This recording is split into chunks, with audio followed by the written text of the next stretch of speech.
Good day everyone. So today I will discuss about the water issue.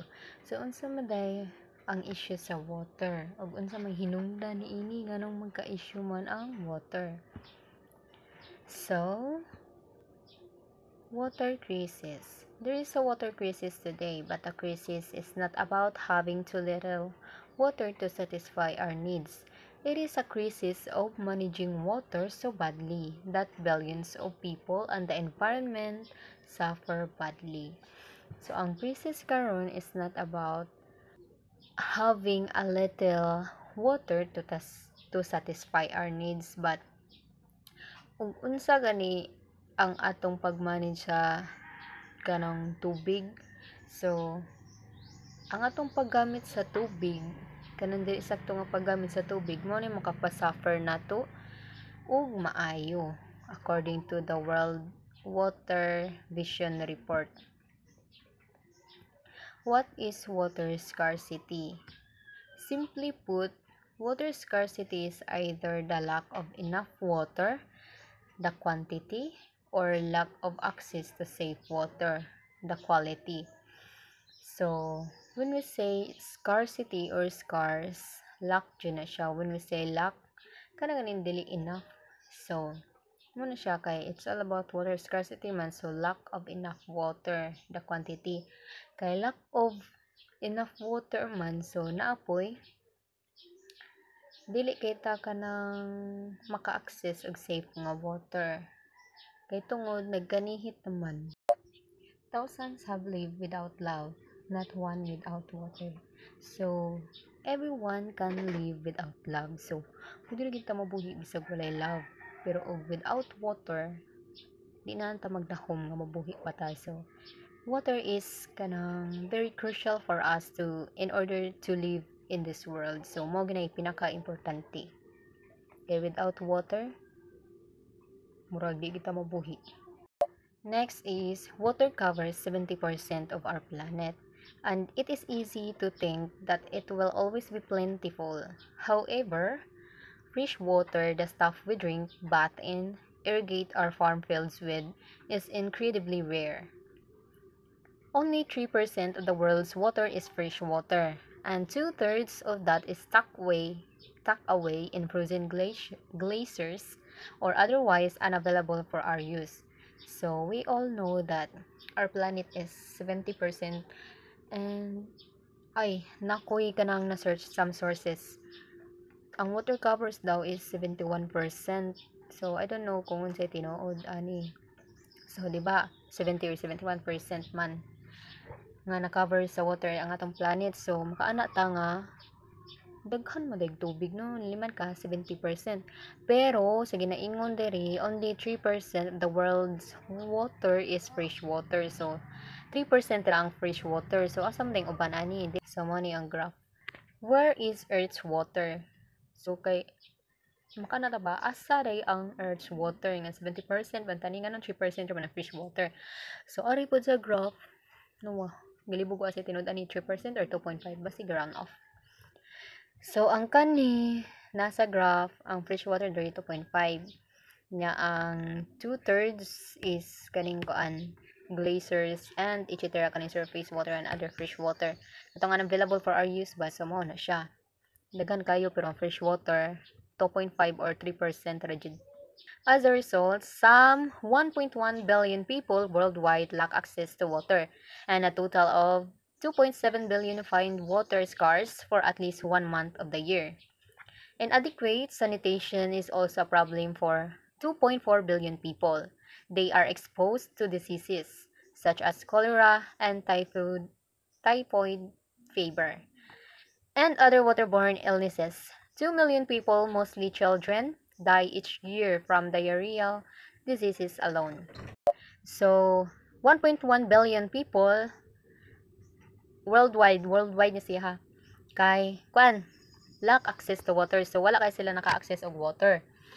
And 2.7 billion pod ang kanang nagkanihit ilang tubig for at least 1 month. So man lang na kay for at least 1 month of the year. And 2.4 billion people kay nagka-diseases like cholera and typhoid fever and other waterborne illnesses tungod sa kanang lack of access in water, and also kana ganing dili safe ang water sa mo nang magka-diseases. And 2 million people, mostly sa mga bata no children, die each year from diarrheal diseases alone. So tungod sa mo to ang gingon tungod sa lack of water and lack of safe of water. Many of the water systems that keep ecosystems thriving and feed a growing human population have become stressed. Rivers, lakes, and aquifers are drying up or becoming too polluted to use. More than half the world's wetlands have disappeared. Agriculture consumes more water than any other source and wastes much of that through inefficiencies. Climate change is altering patterns of weather and water around the world, causing shortages and droughts in some areas in others. So, kasagaran sa mga water systems like rivers, lakes, and aquifers, kay nangauga nga naman tungod sa climate change and also sa too much consume sa agriculture. Muna ang water systems kay nangauga. At the current consumption rate, this situation will only get worse. By 2025, 2/3 of the world's population may face water shortages, and ecosystems around the world will suffer even more. So, tungod sa daghan kani gamit o kanang dili maayo nga paggamit sa water, so in 2025, 2/3 of the world's population may face water shortages even worse, and it suffer even more. Muna'y ginaingon diri, kung dili ganita magmatngon, so mao ginay mahitabo. So dapat be wise, especially in consuming water. So na diri sa picture no. So na diri no water scarcity by the numbers. So the demand for water is higher than the ability or its availability. The graphic breaks down some of the problems and solutions of the water scarcity crisis. So na diri mas higher pa ang demand kaysa sa availability. Okay, daghan na biya. Matokta na ron nganong higher ang demand. So 50% of Earth's population in 2050 will live in a water scarce area. So in 2050, mo to kung ginaingon nga the water shortages nga atong ma-face is get even more worse. And magsuffer ta even more. So 30 days, the amount of time it takes most water companies to find a leak in or leading to your water pipes. So 30 days muna siya ang time nga i-take time sa companies para mangita og asam gid ang mga buslot nga mga kuan baron kanang mga tubo. 15 minutes how long it takes DC water smart meters to notice it leak. The company will text, call, or email an alert to you within 2 days. So 15 minutes daw para manotice sa companies nga naa kay leak or kana ganing may buslot or leki ang imong tubo. So inig abot og 15 minutes manotice din na sa company, aksyonan din na nila inig 2 days, diba? Dugay kayo. Pila ni mausi ka na. So 80 years old, the age of most water pipes in the United States. So 80 years old kuno ang age sa water pipe sa United States. 36 million gallons the amount of water that leaks from the New York water supply every day. So lanliman ka na 36 million gallons. So munang natay kanang water scarcity kay dili man nato pang susihon kung nabay mga nangaliki dira nga tubo. So muna wata kay baw nga daghan na day kayong tubig nga nangausik. Some of the causes: population growth, climate change, pollution, agriculture. So mao ni ang some of the causes of water scarcity. The human population has successfully harnessed many of the world's natural waterways, building dams, water wheels, vast irrigation systems, and other structures that have allowed civilizations to grow and thrive. But water systems are increasingly stressed, and some rivers, lakes, and aquifers are drying up. So, di ba, ang human population is nag-aana magid siya og growth, no? So, bisan pag naghimo tag building dams or nagkuan ba tag mga tabay, water wheels, vast irrigations system and other structures kanang para maka-access tag water, pero some of the water system kay nangauga kay ngano man. So first, let us talk about population growth. In the last 50 years, the human population has more than doubled. This rapid growth, with its accompanying economic development and industrialization, has transformed water ecosystems around the world and resulted in a massive loss of biodiversity. Today, 41% of the world's population lives in river basins that are under water stress. Concern about water availability grows as freshwater use continues at unsustainable levels. Furthermore, these new phases also need food, shelter, and clothing, thus resulting in additional pressure on freshwater through the production of commodities and energy. So, in the last 50 years, ang population must be kanang modouble pa gid siya ba kung unsa ta kagidaghanan karon sa umaabot kay daghibaw mas modouble pa jud ang population. This rapid growth with its accompanying economic development and industries has transformed water ecosystems around the world. So kay nagadaghan naman ang population no, nagadaghan na nagatubo ng population. So some of the biodiversity is lost tungod sa pagbuild og house nya kanang sa paggamit sa tubig daghan na kanang inahanglan. So munang sapod ka hinungdan nganong naay water scarcity tungod sa kadaghanon sa tawo nga namuyo diri ug ang pagkawala sa biodiversity. Next is the climate change.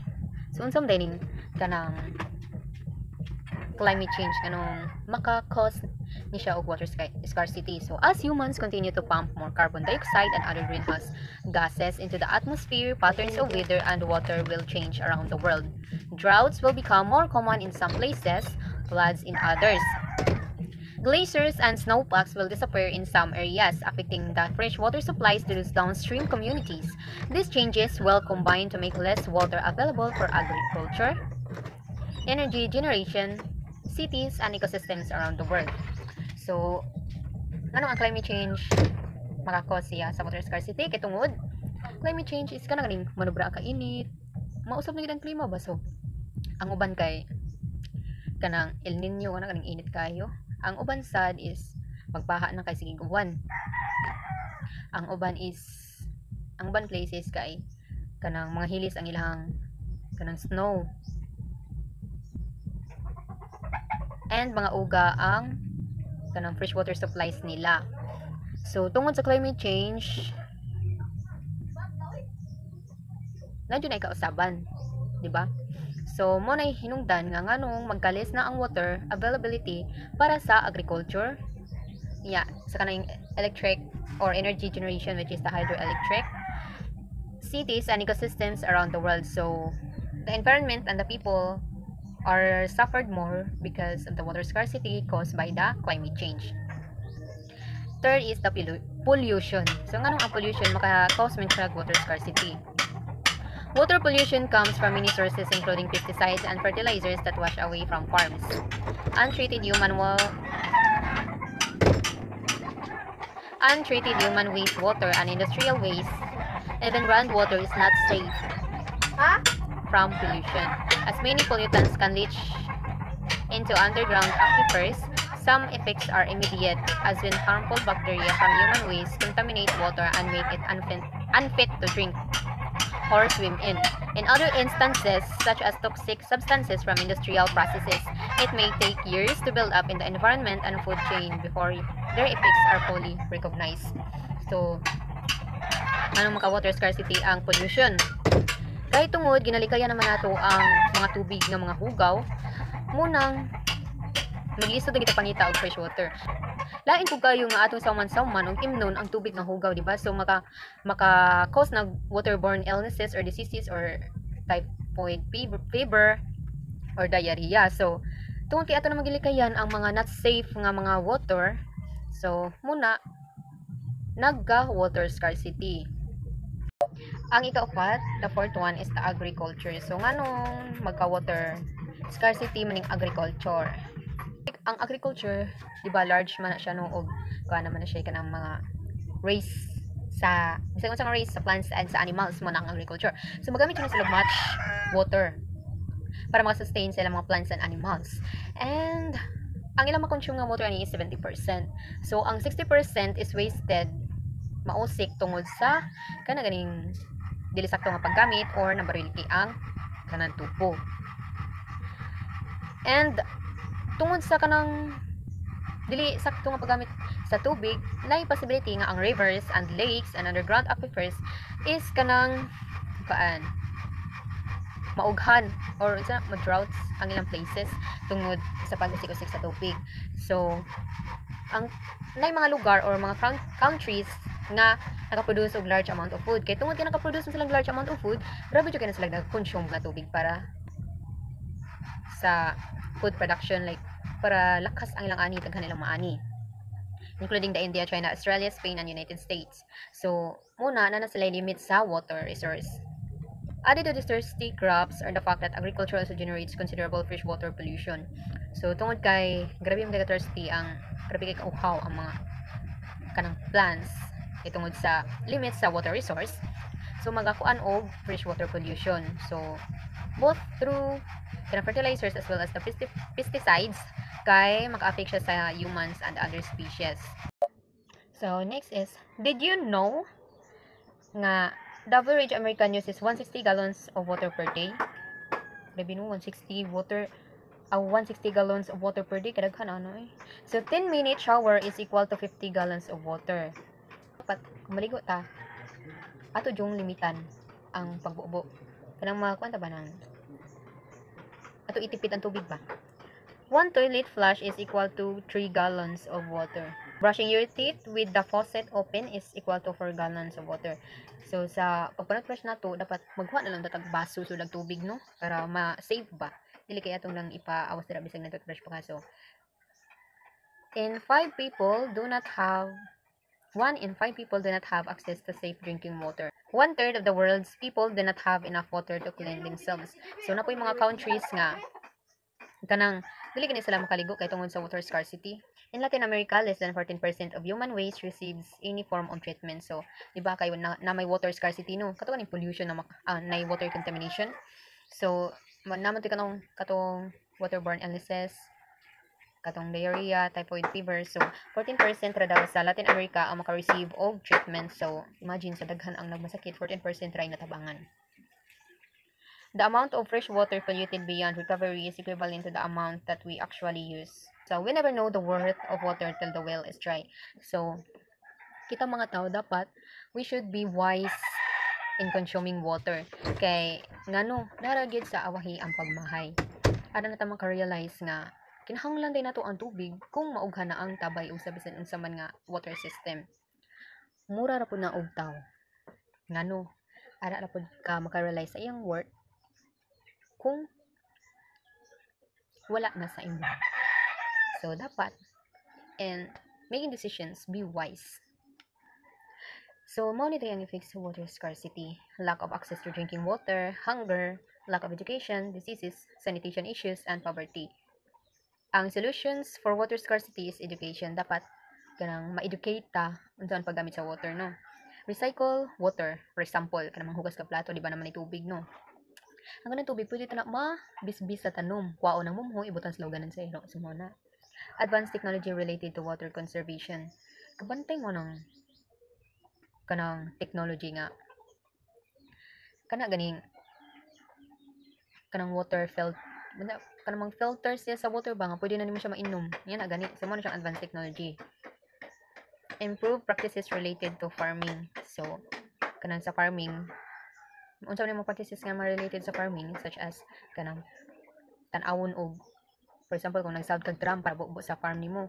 So dapat bantayan na nimo kung kanang niawas na ba or nabayliki ang kanang tubo para makasave ka sa tubig. Improve sewage systems, and last, support clean water initiatives. So, kabantayan mo na kanang malimpyo sa dagat, ingana. So, kanang dapat kanang cooperate sad ka sa mga barangay officials, sa government, para ang water kanang magmalimpyo o dili siya mapolluted para maka-access ta og safe water. And last is, a drop of water is worth more than a pot of gold to a thirsty man. So, sakto no? nga a drop of water is worth. So sa mga places nga lack of access to water, bisan usa man lang kapatak sa tubig, grabe ni jud ka naka worth it sa ilaha than a pot of gold to a thirsty man. So unsa may post anang gold kung walay tubig, di ba? Dili gyapon ta na madasa ibabaw ang gold. Kung mamatay ta kay wa ta inom-inom. So mora na ang topic. Thank you.